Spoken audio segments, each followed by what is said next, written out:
Joey Logano, driver of the number 22 Shell Pennzoil Ford for Team Penske. And Joey, thanks for coming in, spending some time with us. A couple things crossed my mind, and we'll get your thoughts on those, and then we'll open up the floor. But you won the Daytona 500, okay? You're coming here to the Brickyard 400. Certainly a race that is considered by many folks as one of the crown jewels in the NASCAR schedule. Your thoughts about being able to add that to your resume, and then also your thoughts about how important this track and the history here is to your team owner, Roger Penske.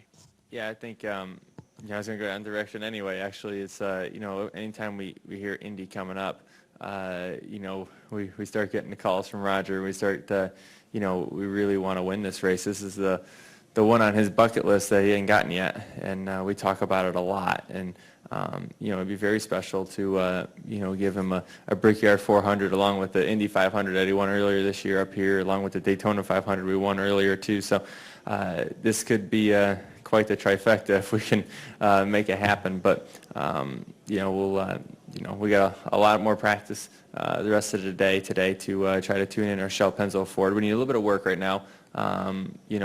First few laps of this package is a lot of unknowns, so it's trying to just get a feel for where we're at, what we need to make speed, try to understand what's going to happen when we get behind cars. I think that's still an unknown, and we're just trying to get our car to be pretty decent to take off by itself and try to get some speed out of it that way, and then we can work on traffic and what's going to happen after that. But we want to win here really bad. This is such a special race to come up to. Anytime you get to race at Indy's, it's a privilege to come up here and get to drive a race car around this place. So can only imagine what that feeling could be like if you're out there kissing the bricks on Sunday. Thank you, Joey. We'll take some questions. If you have one, raise your hand. This gentleman right here had his hand up first. State your name, your affiliation, and we'll go from there. Go ahead. Jonathan Merriman, NASCAR.com. Joey, I know you weren't here for the tire test earlier in the year, but Brad was and Ryan was.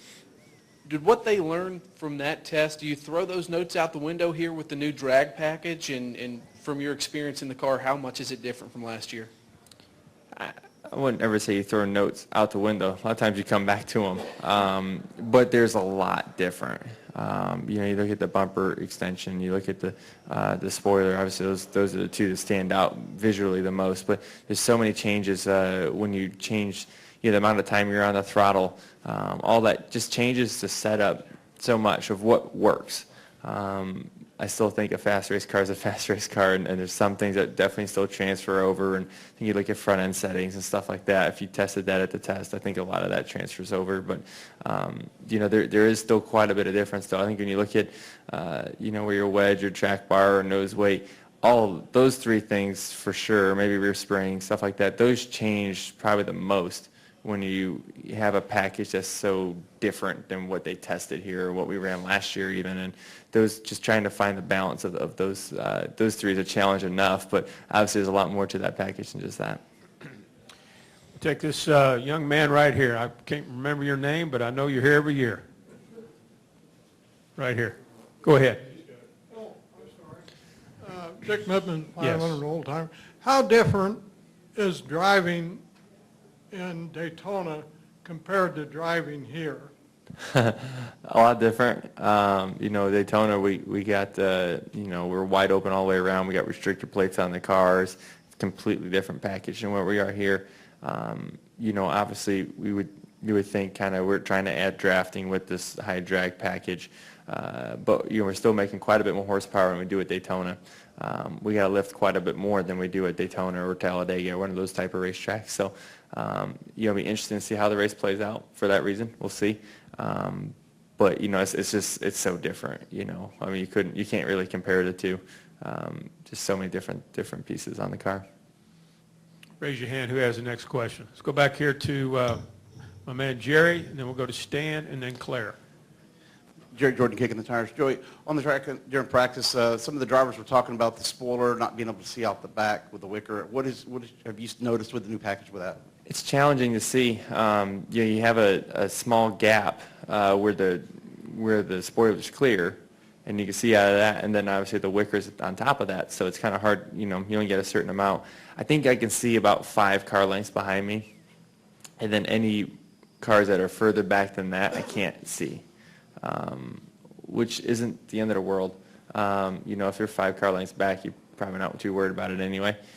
When they get closer is when you want to see it, but it is nice sometimes, because sometimes we don't know. I mean, we'll see with this whole drafting package on the straightaway when that run's going to start. If it's starting from 8 or 9 car lengths back and you're getting these huge runs off the corner, if someone's side by side or something like that, the run from 9 car lengths back is going to happen. It's going to be large. It's going to be kind of challenged to see them that way, but as they get closer, you'll be able to see it. I think we all have pretty good spotters. I know my spotter is really good, and I feel like we'll be able to communicate where the runs are coming from, and then as I get closer, I should be able to see it in the mirror. And because you're going to have to block, you're going to have to make some big moves, especially on these restarts when cars are side by side off the corners. Let's go to Stan, and then we'll go to Claire. Joey, Stan Creekmore with RPMtonight.com. Single car run is important because of qualifying, but the race is the most important. How soon before you guys actually hook up 2, 3 cars to see what the results of these changes are going to be? I think there's been some, some guys have kind of gotten close to each other. I don't know if they say hooked up, but I know some guys have gotten close to each other. I drafted a car down the back straightaway as he was pulling in just to get closer. And, the amount of speed you gain as you get closer and closer to that car in front of you. And then I pulled out because he was pulling in, so I pulled out back into the air, and it was like putting the brakes on. It was like, whoa. So the draft is huge. What that does in the corners is going to be a different ball game. Obviously, the hole in the air is larger, so driving the cars through the corner is going to be more challenging. But the drag down the straightaway, will that overcome what the challenge is in the corner? We'll just have to wait and see. I think that's going to be an interesting part of the race. And I don't think we'll ever see that in practice. You'll have a general idea, but there's not going to be that many cars that wad up in practice and try to go out there together and do all that. We're not in Daytona. We're not going to have drafting practice. I don't see that happening. I see maybe 3 or 4 cars maybe trying it later on this afternoon, but I don't see a whole pack going out there and playing around and doing like that like we do at super speedways. Let's go to Claire, and then we'll go to Woody Kane. Claire? Claire B. Lang, Sirius XM NASCAR Radio. That was somewhat what I was going to ask, but I heard on the radio today someone comes up to a car and they're just moving aside, not close to race conditions. You don't see like in the drafting practice. Do you think it'll get racier later this afternoon? People will try harder maybe to try to replicate part of it, or not pull aside so quickly? I think some guys might just try to get a feel and see what happens, but right now, if you want to make adjustments to your car on back-to-back, changes and make sure you know what the change did, you got to have a consistent, piece of air basically in front of you.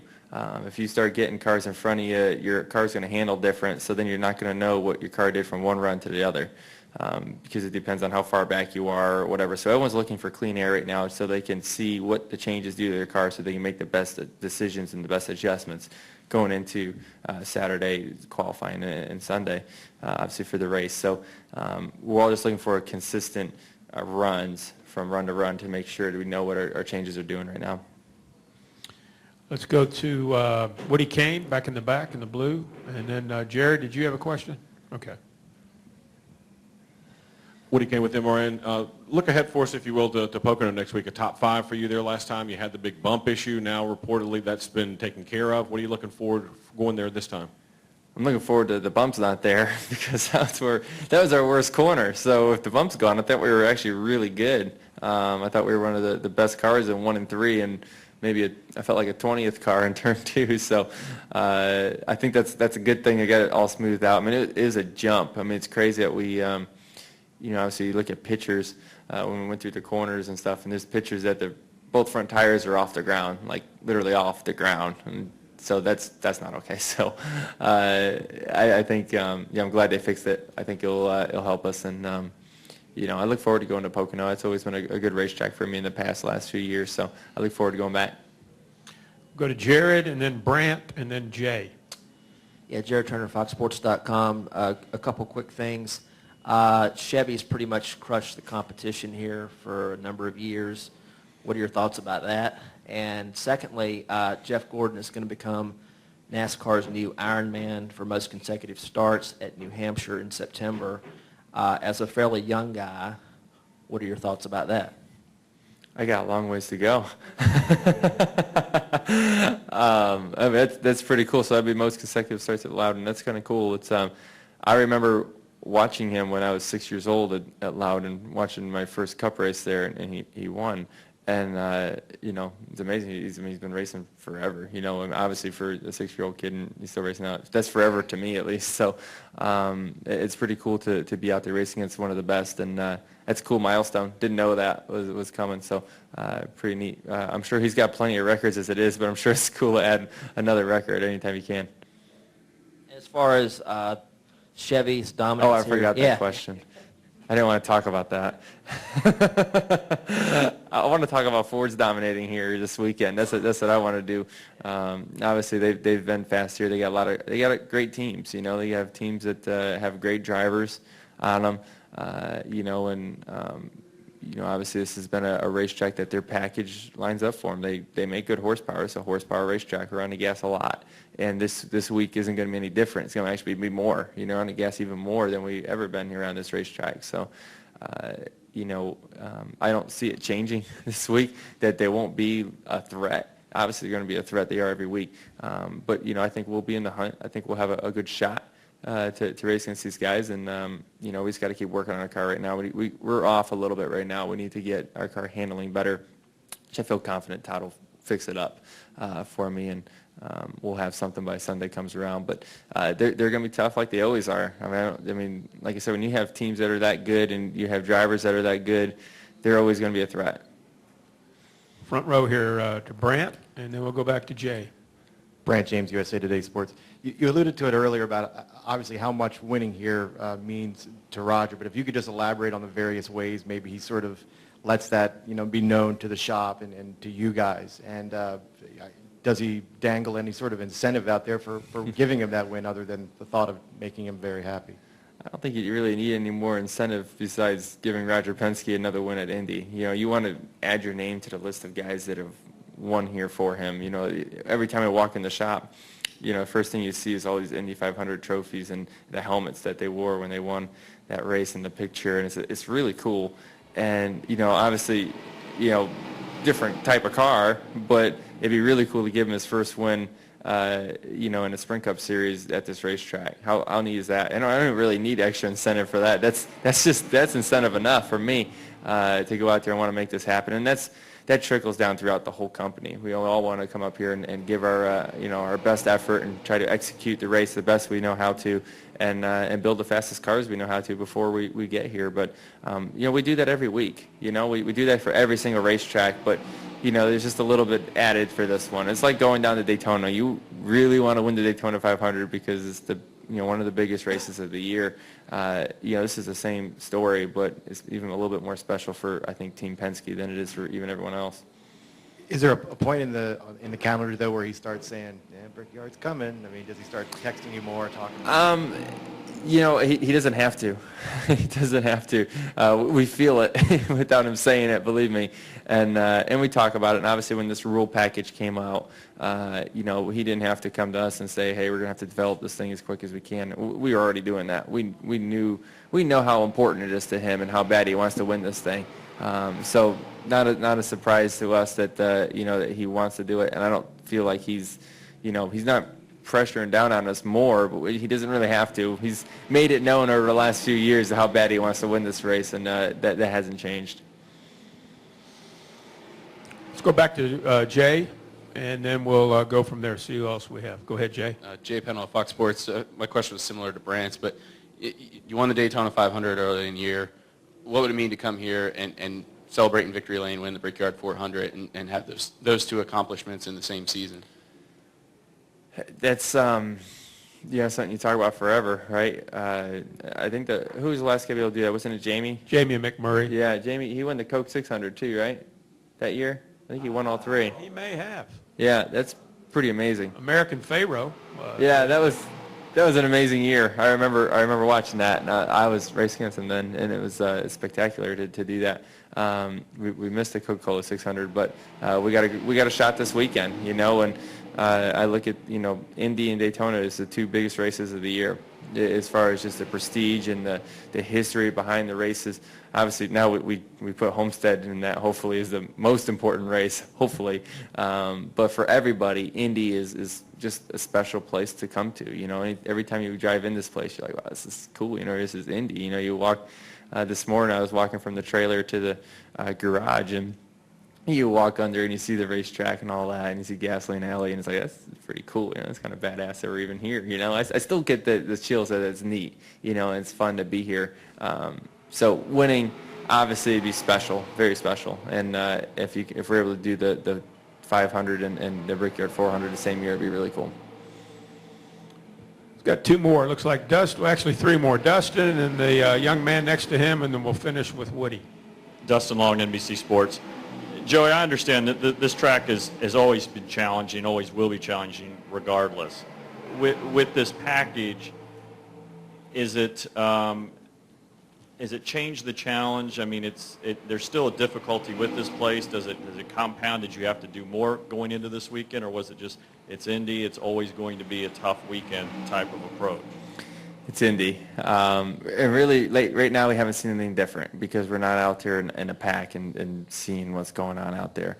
But it's Indy. It's always a tough place. It's always one of those places that strategy is going to come into play. That always happens here. I think no matter what package you put on it, strategy and the way you played out this race will always be interesting because it plays out like Pocono does. You can pit and not go down a lap. So that's always jumbles it up.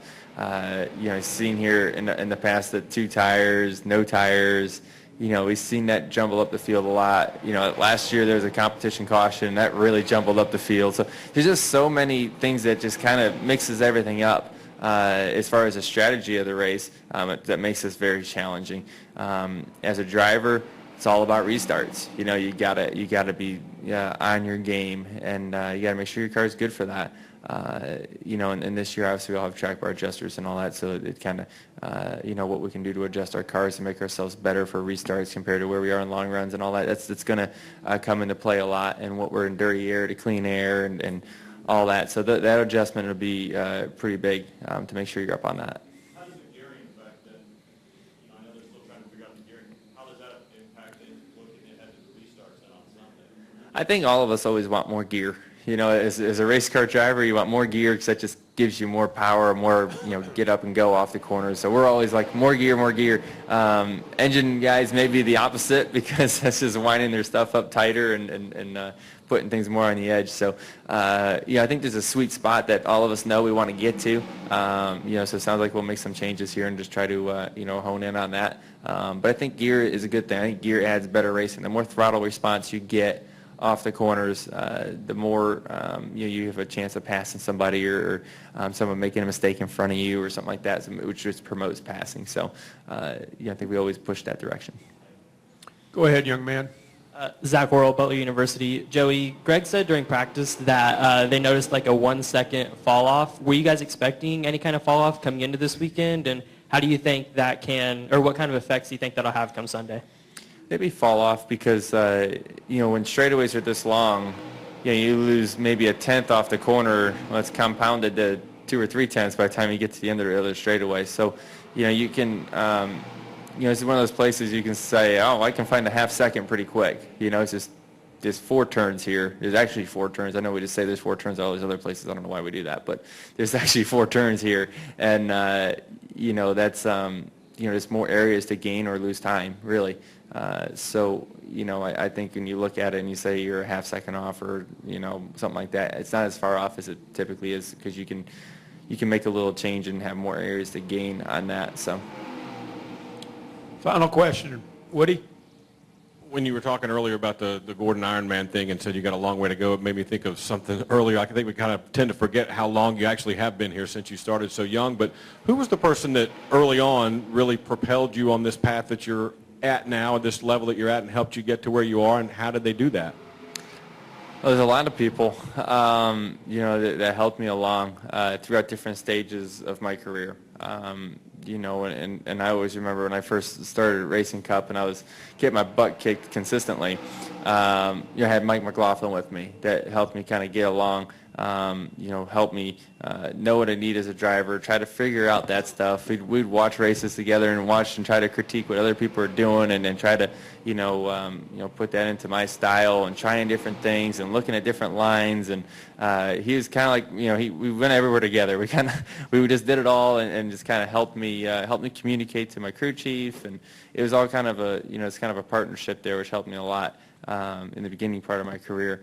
But there's been so many people, that have helped me, when that's what you need. I mean, I've been taught just to take everything in and take in all the data I can get and then make, what I feel is the best decision from there, which is, obviously it's hard, but if it was easy, everyone would do this. But I think as far as, just being able to watch and study and be a student of the film or of the sport, and trying to learn from other people's mistakes, it can help you kind of move along. And I had a few people that helped me do that.